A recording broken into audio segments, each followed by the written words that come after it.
Hey everybody, welcome to the Anthony and Todd Show. It's the last list weekday. Yeah. Woo! Yeah. Our last new video of the year. And then we're going to start putting out old videos of the year. Actually, that's true. Because I have a lot of albums I need to keep on putting up individual reviews from the podcast. Yeah. We did review a lot of these, but if you don't watch the full hour, you'll never know. Yeah. My name is Trevor. I'm with my boys Jonathan and Vincent. Today we're going to go over our top 50 albums of the year. Got a couple honorable mentions to mention first. There's so much good music this year that you couldn't just fit it into a top 50 list, so we had to have some honorable mentions. Like a top 60. Yeah, something like that. Something like that. Some of these also didn't come out this year, technically. The first one being various artists at Light in the Attic Records. Various artists sure make a lot of music. Compiled together a compilation of Kankyo and Ongaku, Japanese ambient, environmental, and new age music from 1980 to 1990. That's absolutely brilliant, stunning. Definitely not from this year, though. Euro Droog's transportation-themed Transportation, Wise Blood's Titanic Rising, White Denim's Side Effect, Weezer, the Black Album, Bad Breeding's Exiled, King Gizzard and the Lizard Wizard with Infest the Rat's Nets, and Combo Chimbita with Ahomale. I wish you wouldn't have said that. Ahomale. Ahomale. Pantalones. Anything that's not written in English, or if it is written in English, I don't want Vincent to read. So we're going to try to go and do what we did. We're going to do a lightning round. We're going to do the lightning round like we did last video. We're going to rush through the first 40 and focus on the last 10 in more depth. But without any further ado, Trevor, take it away at number 50. All right, number 50, we've got West Side Gun continuing to put Buffalo and Griselda Records on the map with his endless charisma and terrific collaborators on his Hitler Wears Hermes 7. It's Hermes. It's Hermes. We've said it for so long, it's a bit. Hitler Wears Hermes 7 mixtape. Also, What Would Sheen Gun Do review coming next year. Yes. At number... At number 49, Pup releases the essential pop punk album of pretty much the past quite a few years with their latest Morbid stuff. At number 48, the Chemical Brothers bring 90s big beat back with a 2019 polish on No Geography. And at number 47, Clipping bring forward some of the most experimental material to date on the horrorcore themed There Existed Addiction to Blood. But at number 46, Czarface and Ghostface Killah face off in one of the most fun and animated hip-hop albums that you probably should have expected multiple years ago but didn't come until now on Czarface meets Ghostface. At number 45, Ibio Sound Machine brings a passionate blend of disco, electronica, and world music on Dopamine. You got it right. Yeah. Good job. I said Kankyo and Ongaku, right? Yeah, I know. At number 44, Mac DeMarco uses minimal production to reach maximum amounts of character on his album Be the Cowboy. At number 43, Pedro the Lion showcases a very nostalgic and reminiscent sadness on Phoenix. Number 42, Eric Andre makes music under the name Blarf to create a mix of Plenterphonics with his absurd troll humor, with his unsanctioned, promoted, just kind of randomly dropped album, Cease and Desist. Well, because he doesn't have a rights to all the songs on it. Literally in the first 10 seconds, he samples like Super Mario Bros. Daft Punk. He's gonna get hit with the copyright strike immediately. He did for it afterwards. He was doing this ridiculous over the top, not giving a shit promotion. He's like, yeah, the album's already out. It's free. I don't give a shit. Number 41. Kenny Segal guides Hemlock Ernst on a quest to find stable ground on Back to the House. What a great record. At number 40, 21 Savage improves nearly tenfold in every way, from his songwriting ability to his curation on his fantastic album, I Am Greater Than I Was. I was. At number 39, Bruiser Brigade member Z-Loopers creates one of the weirdest hip-hop albums of the year, filled with really compressed production, offbeat performances, and extremely humbling lyrics on Dynamite. At number 38, Swans evolves from their recent work, including more slow and thought-provoking lyrics, but goes deep into their existential themes on leaving meaning. At number 37, Freddie Gibbs and Madlib operate like a well-oiled hip-hop machine on their sophomore album, Bandana. I'll just wait until Montana. I want banana. At number 36, Mach-Homie packages together a tight EP filled with some of the best performances and production in just a little 15-minute span for underground hip hop on WapCon Joj. It's not Joga. Some dude on the YouTube comments tried to beat my ass over it. But like, screw you, buddy. At number 35, Kai Whiston combines live record instrumentation with his trademark saturated electronic stylings for a well-balanced natural world on No World As Good As Mine. No, you said it wrong. No good world as good as mine. I'm not doing that. Fuck you. At number 34, Little Sims. Do the voices.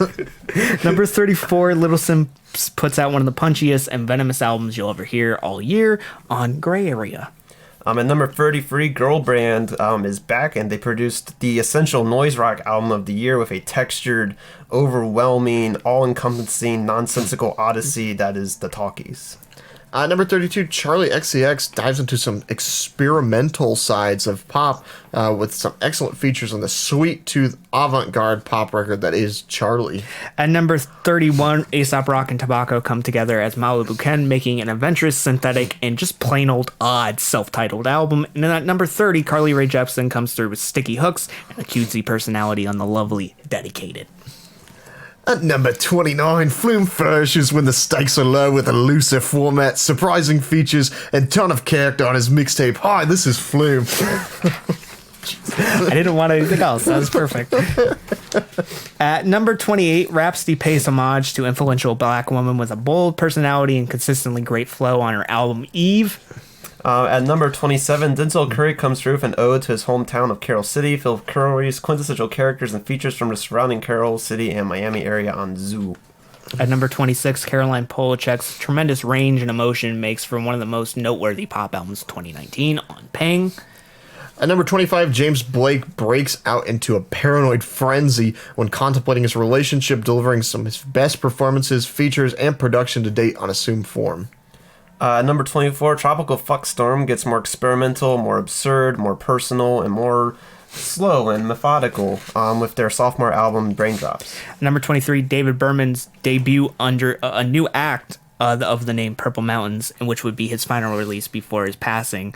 Berman was a truly unique soul, and his last album showcased a fantastic blend of introspection, fun, self-deprecation, with a twist of both misery and hope on the self-titled Purple Mountains record. And then at number 22, Dorian Lecture's insanely inescapable and a sugar-coated, flamboyant, futuristic album, Flamboyant. Number 21, Billy Woods and once again Kenny Segal blend together perfectly, creating a ravenous and dilapidated abstract hip-hop album with Hiding Places. Kenny Segal's track record is really good this year. At number 20, Solange brings us a dreamy, flowing R&B album filled with surprising collaborators, production, and risks behind every corner on the album When I Get Home. At number 19, Billie Eilish shocked the world by dropping a gripping, emotionally climactic, artsy pop album on When We Fall Asleep, Where Do We Go? We do not everyone sleepwalks, Jonathan. This is... Yes, but then you can't just say they go nowhere. You're discounting the I go entire nowhere. group of the population. Yeah, I don't go anywhere. This is the same argument as where does your lap go when you stand up? That's a compelling argument. As a child, what was the thing you did as a kid? When my brother and I were younger, we tested that by we put a sticky note on our lap that said lap, and we stood up and the sticky note fell off.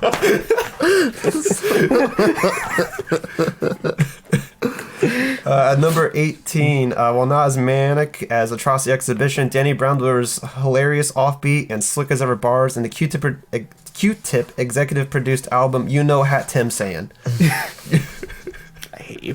You know what I'm saying? It actually does say that. Oh, is that what I put? Yeah. Know what I'm saying? Oh, yeah. You know what I'm saying? You know Tim's saying? Do you know what Tim's You know what saying? Tim is saying? Hopefully good stuff.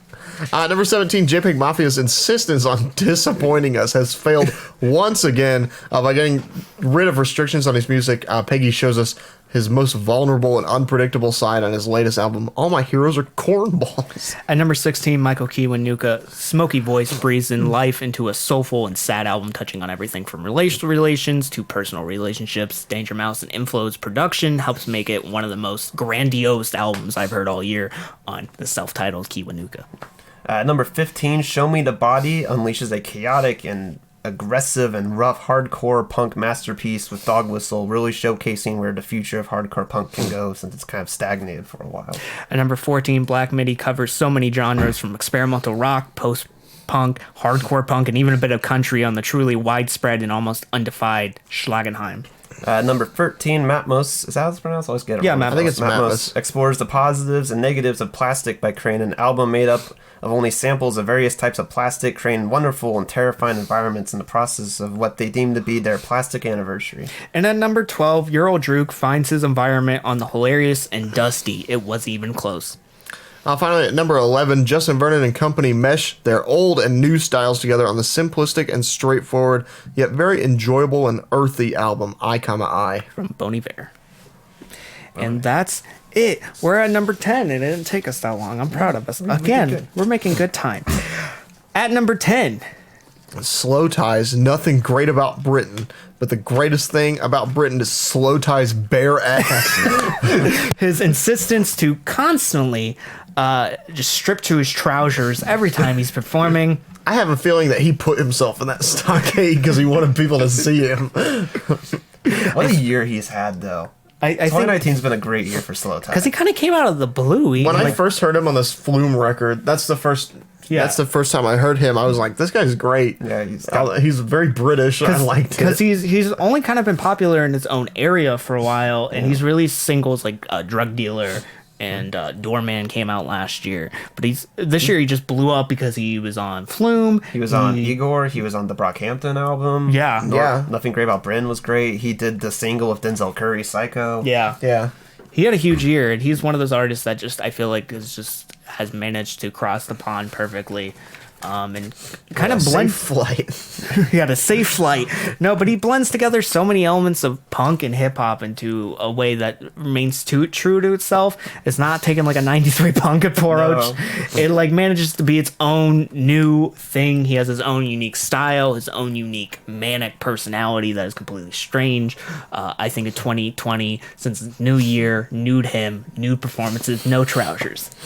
Take it all the way. There's a part of me that feels like punk is inaccessible, and I find it personally to be like inaccessible. I don't really enjoy a lot of like punk releases, but I think that Slow Tie like puts it in a way that is way more accessible for like people to understand. He's like summing up Britain's problems and like going against the grain in a way that like sometimes I feel like punk bands are now like a little bit out of touch. Like you're talking about like Sleaford Mods like fighting idols who are fighting 1975. I don't know. Might as well be who's Coldplay. fighting Ringo Starr. Like they're all like I don't know. I feel like once you get a little bit older, like the punk kind of drops away a little bit. Like that's kind of the joke I was making earlier, but I think there's truth to that as well. Sometimes just like a young person in his 20s that's coming up like making music about what the youth are facing against in Britain. I really enjoy like that youthful side of him as well. And he tells like a lot of personal stories on this. Like he tells the story about like how him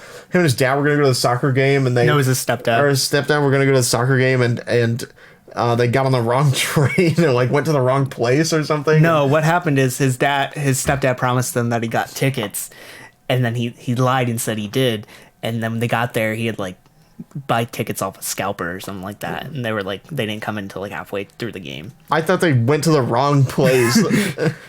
Yeah, but then you also have like his more personal stories, like with Northampton's child, where he's discussing like the difficulty his mother faced being like a single mother in Britain trying to raise him, and how like rough it was because of just how poor and like lower class they were, and just the difficulties. But like the fact that he sees how strong she was and how thankful he is for the fact that she did all that she could. Right. But like one of the best things I think I heard somebody describe him was like he's a hip hop artist with like a hardcore mindset. Is that he takes like a lot of the attitude of hardcore punk and like the way it used to be, like about the youth and the problems facing the youth and trying to push it and make something better. But like he doesn't take all the like inaccessible, over the top aggression of hardcore music, and he makes it sound good. I think he makes it sound like more widely acceptable. It's not like a niche music genre for like a very specific group of people.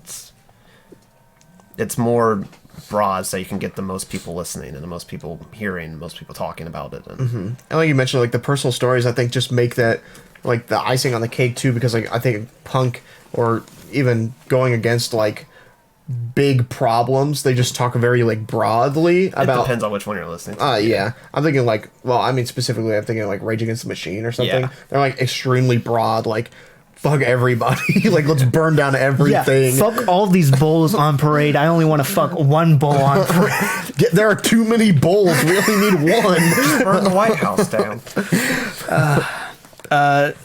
I don't think we can talk about this next album because we have to wait until the end of the year. Yeah, Okay. It's too early. At The number album's from the 8, future. At number 9, we have Richard Dawson with 2020. Richard Dawson highlights the absurdity and depression of modern life with instrumentation inspired by medieval folk music. Yeah, I talked about a little bit when we were talking about Civil Servant on Best Albums, but or Best Tracks, this whole album uses the idea of like medieval like hero tracks and folk music, and how like these are always supposed to be like these hero ballads, and that's always pretty much what they were used to talk about.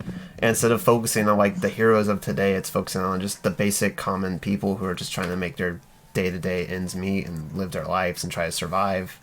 It's kind of taking the idea of like what a hero is and pointing out like the most difficult struggles aren't against like great battles, it's just trying to survive in today's modern era. And it's just a very beautifully crafted album to mix like the modern rock with the old folk sensibilities, and it's just a great example of those two worlds combined, and it's just a really great album. Yeah. You have terrific moments like the suffocating of both epic Silver Servant. You have tracks like Two Halves, Heart Emoji, where Richard is going through a breakup. He just found out he was being cheated on, and it's just this very depressing and isolating moment that just destroys your innards. You just feel like in pain. You empathize with the man. Yep. You moments of him chasing UFOs on Black Triangle and showcasing that he really hasn't moved forward in life. He's just still some kid chasing UFOs. I'm pretty sure that's just about Tom DeLonge though. So. And then you have the super depressing and super long track about Amazon fulfillment centers on the track's Fulfillment Center, which is just dystopian modern day mess. Yeah, then you have like some of the more like upbeat or like uplifting moments like Jogging, which uses the like kind of poppy pumping like guitars that you would expect on like a fucking Rocky training montage, but it's all about just getting over your paranoia and going jogging outside and like finally leaving your house. And it's kind of just those daily struggles that people have to go through, and like how great it feels to like be able to overcome like even just what to people who don't have those struggles would seem small and insignificant. But like they're for people who have them, they're these great fights, and these are these important great victories. Yeah. Number 8, I feel like is near and dear to Trevor's heart the most out of all of us. Quelle Chris. Yeah. Guns. I think that Quelle Chris was my top artist of 2017. I think that also last year with Everything's Fine. Yeah. He released a really great like collaboration album with Jean Grey. But I feel like now with Guns coming out in March of this year, he really took a less absurd approach to Yeah. hip hop. Now, like, it takes a lot to be absurd, I think, in hip hop, but it also takes a lot to be an absurd person and be serious for a while. And I have nothing but respect for him for making this album about gun violence and how it affects everybody. It's also about gun violence, but one of the things, I think he did this interview with the show Zach Fox used to have before it was canceled. He said it was about weaponizing all aspects of human life. Yes. So like relationships and love, and how these are weapons, of course. And then even going into things like Box of Wheaties, how this is almost like a weird appropriation. Yeah. He really makes some great points on this. You listen to the track Guns, where he's talking about like how he feels like everybody owns a gun and they can always be used in like very trying scenarios. Like, you don't always need a gun to live out your everyday life, but like he makes points for both, like you need one to protect yourself against like other people that also have the same weapon. Like, it levels the playing field in a world where like it really shouldn't be like that. Yeah. Also, on the hook, he personifies guns. Yes. He becomes the gun. And he says he's coming to your city near you. Near your city, coming to your city. It's like over and over. Straight Shot we talked about on our best tracks list. I just find this to be incredibly beautiful. It almost feels like a funeral service for everybody that has died due to gun violence. He talks about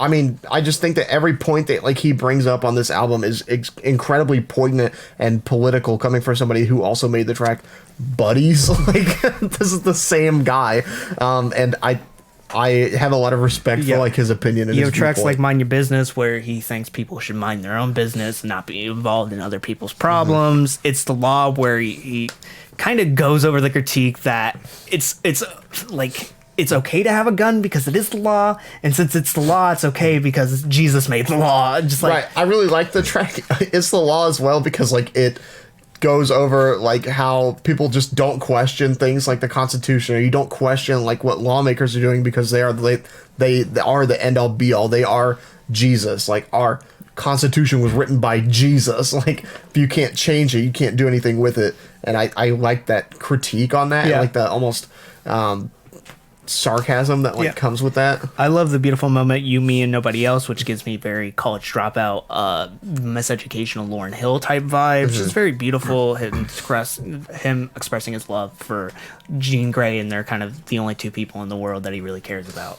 He just really cares about the relationship. And also, Will You Remember Me, the closer, there's this very subtle moment that feels like, well, after he's dead, will his life still have impact? Because it could end at any moment. And that's like something that a lot of people worry about as well. And I think when you're talking about guns, he's specifically talking about like inner city or like urban environments. Like that mindset is something that like a lot of youth or a lot of people in like inner city environments have to worry about. Like, will they come back from school? Will they come back from work? Like, will they be remembered once they're dead if they were to die out there? Like, that's not a thought that you have like in the midst of a disaster, like a tornado or something. Like, that's a thought that you have every single day in that environment. I think Wally he just provides a different style. Like, this is a completely different record from Being You Is Great. This is a completely different record from Everything's Fine. So it's like he continues to just evolve as a character. And I think that flexibility like really cements him as one of my favorite artists as well. Because he can still make funny tracks even after he's made guns. Like he still continues to do that, but like he Box of Wheaties is humorous. Yeah, Box of Wheaties. Well, also like I'm thinking like his feature on Makami's Shiny Brush as well. Yeah. Like he is still funny. He can still tap into that side of him. Yeah. Also, one thing I want to go over: Box of Wheaties has a new instrumental on Spotify. I don't know if it's because he couldn't get the sample anymore, but it's not as good. It like completely kind of ruins the atmosphere. Yeah, a little bit. The original was better. I'm assuming it's probably because you're gonna get a clearance or something like that. Some weird thing happened. At number 7, we have Brockhampton, who finally find stable ground or are able to progress forward after post-Amir. Congratulations, Mr. Hampton. Revelations on their latest record, Ginger. I still don't know which one's Brock. So this is a strange one because I feel like it's like this is the first Brockhampton record I've listened to and I felt content afterwards. Yeah. Like I feel everything was handled perfectly. Yeah. Because like even Saturation 3, which is still my favorite, I think I still wanted more. It was still leading the way for more of like a career. Yeah. Like I knew that they weren't going to end after Saturation 3 because that would have been like unfulfilled. But like, and I hate to talk like this, but like if Brockhampton ended their career after Ginger, I would feel content. Yeah. Because I think that the album ended in a very certain way. Yeah. Like at the same time though, like I feel like they've kind of set the path for like their post like Amir career now. They've like gone back to form. They've figured out how to retool their old sounds without Amir. They figured out how to improve the sounds that they were working on but never really fully committed to and like make them like an actual committed track. They put Amir pretty much behind them with like Dearly Departed and like just putting the existence of him behind them as a band. Yeah. They've really tied up a lot of like loose ends with this record that I appreciate. And also the curation on this is top notch because if there's a feature like Ryan Beatty or Victor Roberts, they feel right at home. Slow Tie to feel right at home. Slow Tie is one little off one because he gets his own Slow Tie, please join Brockhampton. It's basically just a Slow Tie track randomly put on a Brockhampton album. I like the track. I think it's just a great track. It's weird that it's like an interlude. It's weird that he's if it was listed as an interlude, probably make it better. Like, yeah, it's weird that he's basically like alone on the production, and it's not like a slow tie track featuring guest production from members of Brockhampton. It's like a Brockhampton track that has nobody else singing but slow tie. That's like the Bareface tracks at the end of Brockhampton. Yeah, but like, Bareface he's like- is not even in the group.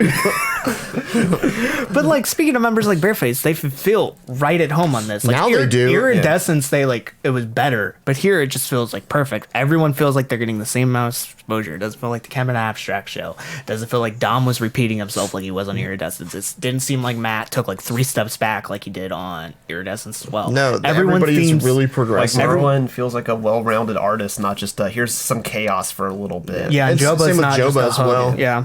It just feels like everything they're doing is progressing. They're taking issues of Amir, putting them behind him. They're taking issues about their own masculinity, and their own image, and putting them behind him, and really just trying to progress better as people. And they're kind of ideals on the second half of this album with masculinity. I find just to be very potent and just very just like simplistic, but also just like well narrated in this time period where we have a lot of fragile masculinity and people just very confused on what they want to be with their lives. It also feels like because after their post, like, were they with records like RCA's? RCA, they're with RCA now. Like they, I read an interview there talking like how like the recording is like so different than it used to be because they no longer live together. They have like a big house where they will record and like live while they're recording, but like other than that, they'll have their own apartments that they go to when they're done. And it's just kind of, it feels like they're trying to figure out how like they work now that they're no longer like this constantly surrounded by each other. And Yeah. they Right. Have this degree of separation. I think they're figuring it out really well, though, because like I think that separation allows their recording to be even stronger. Yeah. Because like there's that fondness. Yeah, and we mentioned this during Songs of the Year, but I think they're matching the boy band aesthetic to the fullest extent. But I also think they're more bumpier than ever on a lot of these tracks. Oh, sure, like, like listen to, Boy like- Bye. Yeah, great. Boy Bye, Big Boy, Victor Roberts at the end. Like these are all pure like hip hop tracks. Yeah, I've Been Born Again. Bareface messes with like a emo rap type of aesthetic, which I think with this like moaniness, I think is pretty cool.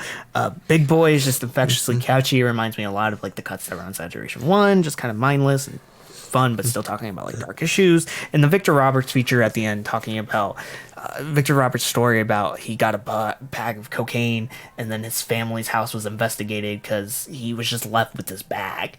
And he kind of, his life's been put to shit because now police are investigating his house. I think it's just a really cool narrative that reminds me a lot of, fuck, I can't think of the name. The guy that doesn't exist. Vic Mensa. No, I wish he didn't exist. He dated Erica. He married Erica Badu, and Andre 3000. no, other married by Erica Badu.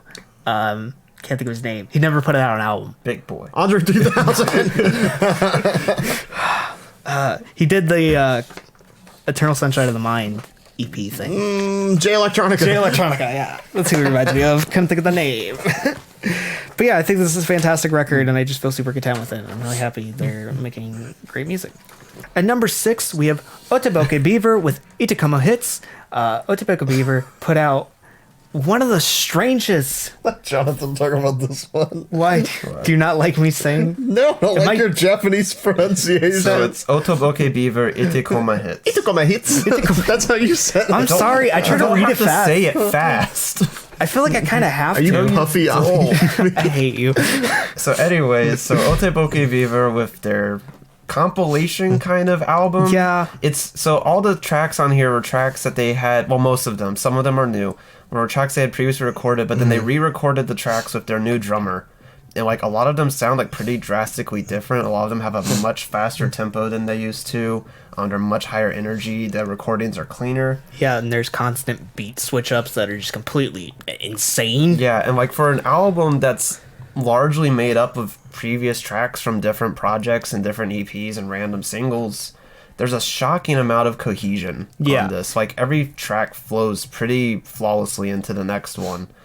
And it creates this short, which thankfully short. Like I'd love to hear more from the band, but as an album, it's so fast paced, so chaotic, and so all encompassing with like its mix of like Japanese like rock and hardcore and like Japanese rock, traditional hardcore influences, just general like chaotic noise like rock, that it's very overwhelming and exhausting, but like that's why it needs to be short. Because if it was any longer, it'd almost like it'd feel like it it was was draining like your too life out of much. you. Yeah, Trevor was afraid of this album for a while because he said it was too much. And like what you're saying, like punk being inaccessible, like this is probably like it at its most accessibly inaccessible. Yes. And that it's pretty like if you're like coming into punk right off the bat completely new, it's gonna be way too much for you. But if you're like into like some faster forms of rock, you're like, okay, how can I get into punk? This is like a good like stepping stone into like its most like aggressively chaotic without going into power violence, which is just literally the name of a genre in punk because it's just that intense. It's you just stab your mic. It basically, but like it's very fast paced, very crazy, but like it's still super poppy and catchy and fun, and at no point does like any aspect of like the band like stand out, and that it's all perfectly like cohesive. Like the drums and the guitar and the vocals are all so perfectly in sync with each other that you can't really pick one out while you're listening to it because it just sounds like they're purposely perfectly mixed together, and that this is how they have to be with each other. Yeah. That nothing stands out beyond just how good it sounds. It's chaotic, it's reckless, but also super refined in its approach. I just think it's amazing. At number 5, we have Lizzo, who apparently likes showing NBA crowds her bare ass. I was watching a video about that this morning. People are like really mad about that, and I don't. I know. I read somebody say a tweet that Lizzo ripped ass so hard that it just burned her pants on it. But we're talking about her best album she released this year, "Cause I Love You" Deluxe. Deluxe makes a huge difference. It does. Yeah, Lizzo is just super positive and just super good at just completely cross-bending the roads of R&B, hip-hop, and pop, and just being an undoubtable personality. You can't really escape her on this. She's very sultry on "Cause I Love You" in this huge ballad-like performance.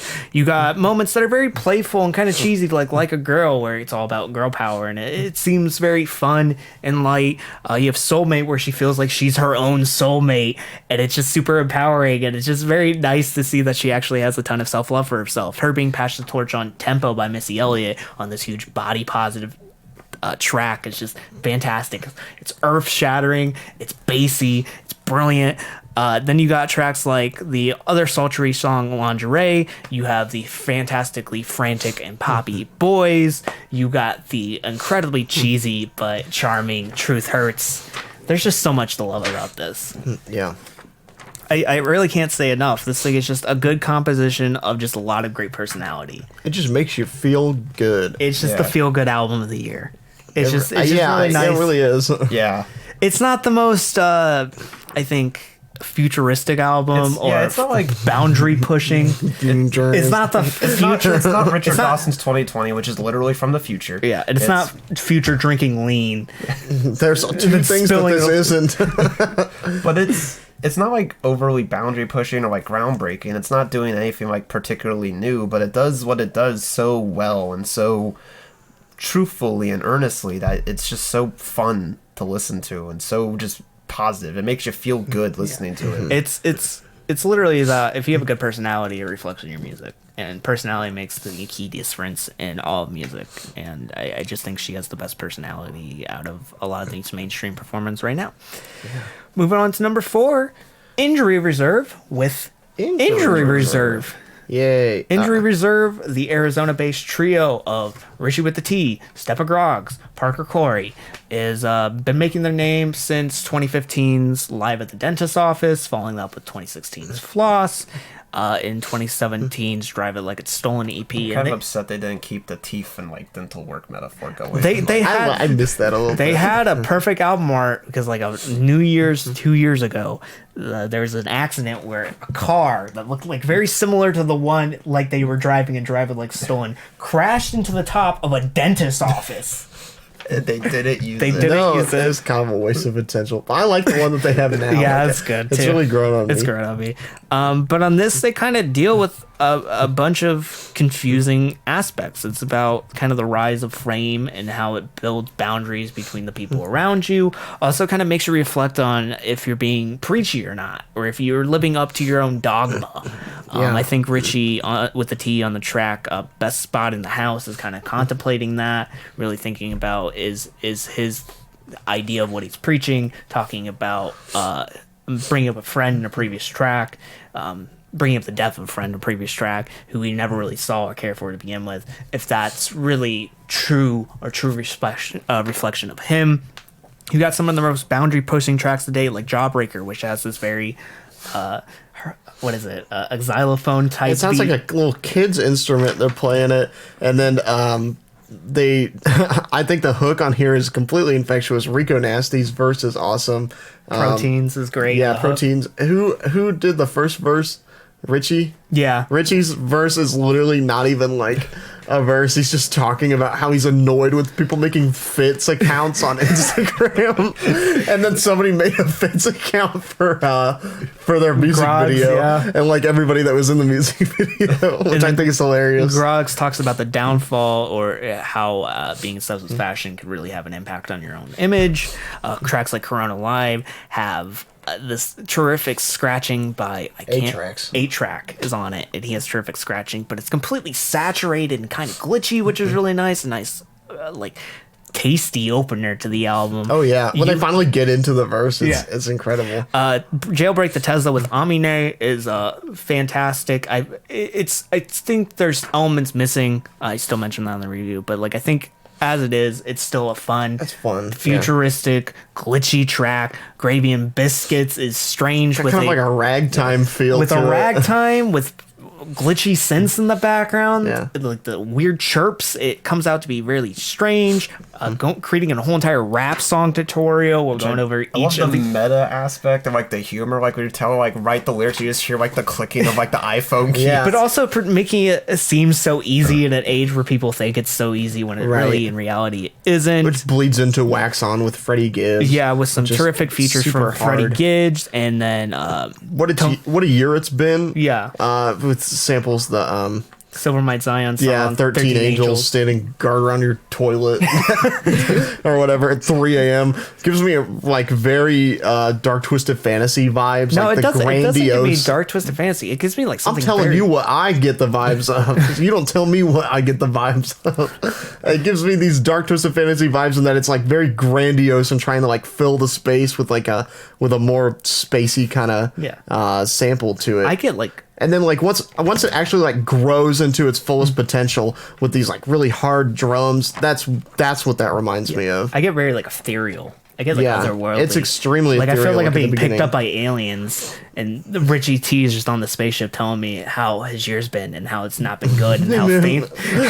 And then I think it was a huge power move for them to use that sample, because that sample I think is like so poignant in and of itself. That track is so ethereal and like otherworldly. For them to be able to use that to its fullest potential, I think is huge for them. And then on tracks like Best Spot in the House and New Hawaii, Groggs talks about a story about how one of his friends had a heart attack while playing basketball, and he promised him to see him every day, but there's also this like discontent or distance between the two, and he felt proud when he actually saw him in the audience at one of their shows, and it was this nice like full metaphor where it kind of puts things in your life in perspective.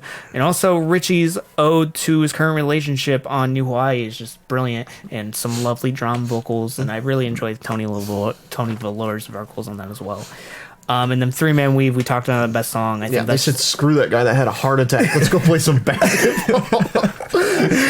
they're just the truest expression of themselves. They're just very down to earth, center, and I think this is like the reality moment where they can finally enjoy their life after being kind of struggling for a long time, and maybe there's hope in the future, which is nice. I think I want to leave it at that. And number 3, Slauson Malone, who's the brother of Post Malone. You cannot. He's the son of Wynton Marsalis. I realize that. Can you tell I me had more no about idea. Wynton Marsalis? Wynton Marsalis is one of the best trumpet players I think to ever live. I mean, just absolutely incredible. He was on like Mr. Rogers and Sesame Street. Just a really powerful, like great black trumpet player, and he's kind of like Louis Armstrong of like our time. He's one of the best like solo trumpet players out there. Yeah. Celeste Malone's latest record, A Quiet Farewell, 2016 to 2017 or 2018. This was my personal pick for album of the year. I listened to this album more than any other album this year. I find it's from start to finish just deeply infectious and soulful, and just it's moving, and in a way that, like, I guess the best comparison from last year is like Lonnie Holly's Myth. It's like it's this deep rooted history of music and like culture, and how it's kind of covering all the bases from like African world music to Orlando jazz, and like pretty much following like this history of like a people as they're like being like oppressed, and like their resistance and their respite and their calming like comfort is like through music, and that's how they can build their resistance, that's how they live. It's just a beautiful album that, like, even though like the tracks like really short and it almost feels like they're not complete, it's actually kind of helps build to like the themes of like how it's just constantly being like cut short, and things just kind of building on the last one, even though they didn't really have their chance to fully realize themselves. And then it's just a beautiful track that's filled with so much passion and heart and soul, and the way it uses samples and like vocalists who don't even sound like they're really singing, they sound like they're being sampled because they're just part of the abstract soundscapes. And it's just a beautiful album that every time I listen to it, I can't not finish it. I have to go from beginning to end, and then I'll usually just start it up again because it's just, I love it so much. Yeah, it's very intimate. It's very warm. The features, as Jonathan mentioned, I love how none of them are truly important to the narrative, but they just keep on flowing in very effortlessly, and they all fit into the space so well. The curation's fantastic on this. I love the sense of apocalypse that this thing brings. It just feels very earth-shattering, or it feels very climactic, like we're at the end of the world. Tracks like the switching, what was it, the switching the poles or something like that, where it's this audio clip of some lady talking about how she had a bad dream where the poles of the earth switched and everybody was just preparing to die. I feel like it just bleeds through just like a overwhelming just fear on this record, and just hope for maybe something better, or appreciation of what you have right now while you still have it. But I find it completely beautiful. And I think we're going to leave it at that and move forward. Trevor has something to say. He's been quiet this whole time. I was thinking about the way that you said... It sounds like Dark Twisted Fantasy! I'm going to tell you how I feel about it. Now how you feel about it. I liked what you said about like never realizing like, the full realization of like your music style or like your art that you're making. It reminds me almost of like going through a museum and you have like different like video screens like on the walls, and you can like click the button and it'll tell you about it, but like it doesn't give you the whole story, it just kind of gives you a little bit of it. This album reminds me of like somebody walking through and like clicking the button and watching like some of that clip and walking to the next one and clicking that button. Like it also reminded me of our discussion on Deluxe making disco music in 2018 or 2019 or whatever. Like disco music was not fully realized, I don't think, until like now, and now they're the only ones making that. Like the different art styles here, the different stories that are told here are not fully realized until maybe now they are being fully realized through the sampling on this record. That's I really enjoyed that actually. I don't enjoy this next one. Fuck you. I thought you said. I thought you said you're like. It was okay. Yeah, it's not my absolute. Okay. I like don't. Shoo Shoo's all right. Okay, Oh, and number fuck you. two, Shoo-Shoo's you my gave it favorite. away. Number two is Shoo Shoo with Girl with Basket of Fruit, or I like to say Girl Basket Fruit, because no needs for withs or of or a. Who needs prepositions? Yeah, Shoo Shoo. My Girl. Probably like one of my favorite bands. They pretty much, them and Dead Kennedys always like fight it out for number one, and that just depends on am I in a more experimental mood or a more punk mood that day. I love the band. They only have like a couple like misfire albums, but they've always, until this album, did this great mix of like experimental music with like pop or alt rock sensibilities, where they can mix glitchy, terrifying electronic production with like just accessible pop or alternative rock, to where like you can listen to a track like, oh, this is accessible, then it'll just hit you out of nowhere with this like fucking wall of terrifying noise, like, oh, okay, never mind. And so it's a interesting way of like getting people into experimental music, but that at the same time they can just immediately turn them away if like they will never have like an ear for it. The fact that they have like tracks that like will just out of nowhere just turn to like just something that just sounds like a computer distorting and dying, Yeah. or like a pig just squealing like crazy in the middle of like a track, like in their Angel Guts album, which is probably their most like aggressively off-putting. This is just more experimentally off-putting. Yeah, this thing is completely insane. You have tracks like "Girl Basket Fruit," which is ton off kilter, synchronized, I was gonna say syncopated. That's not a word. Syncopated. Yeah, I don't know. I couldn't say that. Syncopated drums, just completely off kilter. James Stewart's telling the story that I still don't really understand. Yeah, this is... It's just very grotesque. This is Shushu's lyrics at their most absurd, abstract, surreal, borderline nonsensical. Previous albums have always had like that issue where like, their tracks don't make a lot of sense sometimes. Sometimes they make way too much sense, like Support Our Troops, which is literally just a story of like a troop going overseas because he just wants to get to kill people without the repercussions of it. Yeah, on this track you get lines like frogs going up her butthole. Yeah, brown boxing frogs, and just it's a fuck a duck. It's a bad day to be a duck. It's just, it's nonsense. And while like previous albums like Forget had like a bit of nonsense, like it at least had like a universal theme that helps you like bring it all together. This is really hard to decipher what the fuck he's talking about half the time. Yeah. Except in the track like Mary Turner, Which is about lynching. Yeah. And it's very set forward about just a very decisive, monstrous look at this, and very emotionally grabbing and ripping apart. Normal Love is fantastic. It features Oxbow frontman Eugene Robinson, and it just feels like it feels like just a faded memory, just like two spirits talking to each other, which is fitting because it's also like they're most reminiscent of like their past work. It's almost like they're saying that like everything is just like that they used to be is pretty much gone now. Yeah, like they won't be that band anymore ever again. They get moments where they get more electronic, like Pumpkin Attack on Mommy and Daddy, and they're most experimental to date on Scissors, which is completely insane and completely aggressively unorthodox. And yeah, they keep on progressing forward in experimental music, and I just don't understand how, because they're just amazing at it. They keep on pushing these boundaries that I wasn't expecting to go. They keep on challenging themselves, and they keep on making like just strange and completely unexpected music. Yeah. And hopefully they're put out more in the future. Yeah, this is the album where they pretty much abandoned any pretense of like structuring their experimental nature within like a more traditional genre, and they're just going insane with pure experimentation at this point. And it's probably my favorite Shushu album. The only one that comes close is probably Angel Guts Red Classroom, but it's an amazingly chaotic and insane and out there experience, and that's pretty much the only way you can describe it, is like it's an experience. This isn't like an album you can like logically think about or like put into concepts or details like why it works. You just experience it, and either you're with it or you're not, and that's just kind of how it is with this album. And number one, it's time to talk about global warming, because it's Tyler the Creator's Al Gore. Tyler the Creator's Igor is our number one album of the year. I find it to be Tyler's best record, and I'm very surprised because Flower Boy had a near and dear spot in my heart as my number one album 2017, and I think he completely outdoes himself somehow. Yeah. The emotional turmoil he was in Flower Boy.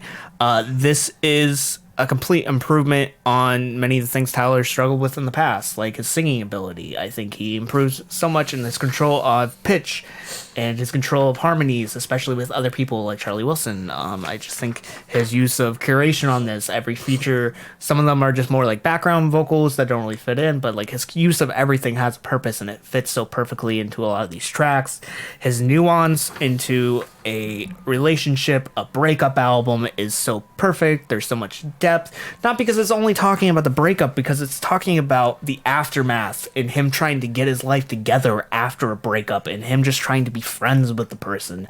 I think it's just great. He's producing some of the most innovative hip-hop music in a while, and he's creating one of the most important breakup albums probably of the decade. It's You get just crazy amounts of character from people like Lil Uzi Vert or Playboi Carti or Solange when she appears, Kanye West when he has a little moment. I just think everything he does on here is just completely surprising, and he manages to take this like mash of everything and throw it together. There's so many there's elements of funk, there's elements of hardcore hip hop or hip hop, there's elements of trap, and elements of like jazz, R&B, so many things just blended together into a soulful recollection of a fallen relationship. I also think it's like kind of a interesting, like almost career retrospective of like all the sounds he's like worked with before. Yeah. But every single one of them like improved upon and like fully actualized in the way that removes all the less complete traits. Like you have like production on Igor's Fame that's kind of reminiscent of like some of the things he did on Cherry Bomb, but like this time it's actually listenable. Yeah. And like it's got the beauty and the grandeur of like Flower Boy, but it's more accessible. Because like Flower Boy, as much as I love that album and I think it was a great album, like I would always return to probably Wolf faster than I would return to it, because as fun and like grand and beautiful as it is, like it's just, it has like that sense of like you pretty much can't just like hop into it like for fun. Yeah. It's something you'd have to just like take the time to listen to, whereas Wolf you can just hop in for fun pretty much. I think this mixes that scale but like the sense of fun and instant accessibility that Wolf had, Yeah. but with the grandeur of Flower Boy. And some of the themes he gets onto are like on New Magic 1, how he's talking about how he wants to kind of just make his crush's partner just disappear and get him out of the picture. On Puppet, he's debating on whether he actually has any free will in the scenario, or he's just going to be an endless slave to love. Gone / Thank You, he finally atones to himself that he's probably the most important thing, and that he shouldn't really deal with matters of things that are out of his control. I Don't Love You Anymore is him finally coming to the tear-jerking realization that he's not in love with this person, and then Are We Still Friends coming to the atonement of he wants to at least have this relationship in his life, even if it's on the level of just friends. He wants to at least to end in a happy way, where he's at least getting something out of it. It's not just a lost relationship. Yeah, I agree with all those sentiments. I think that Tyler the Creator is making like at first I thought this album would be like kind of inaccessible, but I ended up really, really enjoying it. I think that all the tracks on here have their own like merits and make like each piece of the story I feel like can be experienced by itself as well. Like Jonathan, you said like Flower Boy is like more of like big picture, but I feel like Igor is big picture as well as like making sure that each track can stand on its own for like just for its own casual listening. I think that just Tyler's storytelling skills have really, really improved since his older albums. I think his like worldview and sense of self has really improved, and I love the strides that he's been making in his own career, because I think Igor is like one of the most poignant pieces of art that we've had this past year, as well as like one of the most catchy and fun to listen to pieces in this last year as well. Yeah, it's his most accessible album, but also being his most boundary pushing album, which is very strange. I think it was very snubbed at the Grammys. I think it's amazing that he did get a Billboard #1 chart, because I think he really deserves it, because I think it's such a fantastic record. But I love this record. I think it's completely his best work, and I hope he even proves me wrong in the future and puts out even a better album, because the ceiling for him is completely limitless at this point, and I just left this album being very content with everything. I just think it's just his curation throughout the entire thing is just brilliant. And even when the feature's on its own, it feels important to the story. Like Playboi Carti, Lil Uzi Vert. Lil Uzi Vert's the only verse on the opening track, but it feels important to the narrative. I'm gonna leave it at that. And till next year, guys, I've been Vincent. I've been Trevor. I'm Jonathan. Are you sure? Maybe. Okay. And see you, boys. Bye, everybody.